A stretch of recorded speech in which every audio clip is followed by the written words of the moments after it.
What's up, YouTube? Back again, talking about some more paperwork. We have this whole series going, SOP and procedure, so standard operating procedure and processes.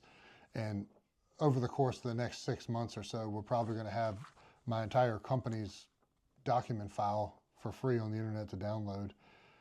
This is just another one of those documents that's very important. And what it is a Field Supervisor Daily Job Assignments.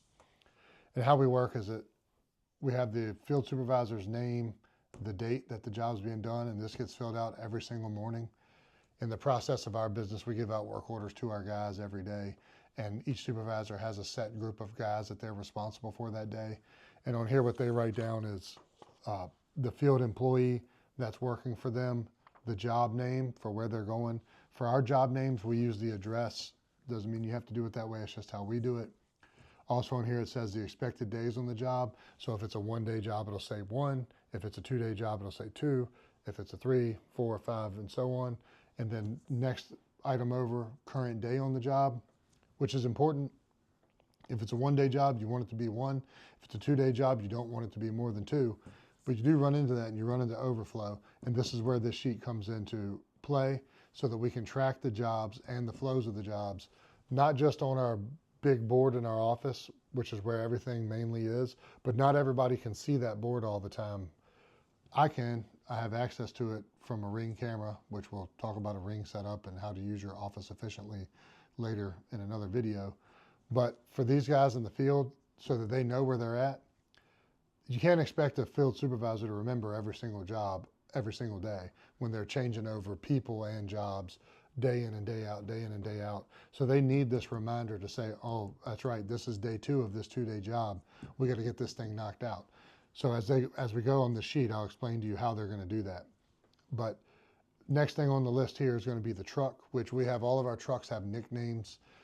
They're very original nicknames, like A150 means it's the 150 with the first letter of the alphabet, and the B150 is the F-150 with the second letter of the alphabet in front of it. The 250 is the first F-250 that we have in the field, and the B-250 is the second 250 we had into the field. Things like that. Or the VBT stands for Virginia Beach truck, because I bought the truck in Virginia Beach. So that's how we came up with our fancy names for our trucks. But also on here, it has 11 a.m. check, 3 p.m. check, and site visit check. Very important that you know the supervisor is checking on the jobs multiple times a day. The field technicians need to know that they have the support that they need so they can accomplish their tasks, as well as, let's be honest, you got to keep tabs on your employees. And if they know that we're going to be stopping by 2 or 3 times a day, then they're going to be a little bit more likely to be on point and doing what they're supposed to do. And we try to visit each job site every single day. Sometimes it doesn't happen, most of the time only when jobs are quarter-day or half-day jobs, and let's say someone's going to just rehang a downspout on a gutter. You don't need to get by that job. We require our field employees to take a photo of every job anyway, so you can verify it from the photo through our email. But if a job's going to take all day long, we try to get by that job. Also on this paper down here at the bottom, 11 a.m. notes, which is going to be when they call every job technician and they're going to write down anything. 3 p.m. notes, which the 11 a.m. notes is going to be the important one to know that we're going to finish the job or not finish the job that day. Is there anything the supervisor can do? Is the person short 1 piece of sheetrock?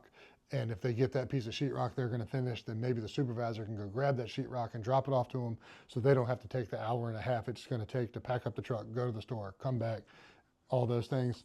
3 p.m. they're going to be doing their final check-in, so they can call the operations manager and tell the operations manager, this job's going to be done, this job's going to be done, this job's going to be done, got to be back at this one tomorrow. So the operations manager can plan the next day and plan the jobs the exact same according, so that the plans all goes together.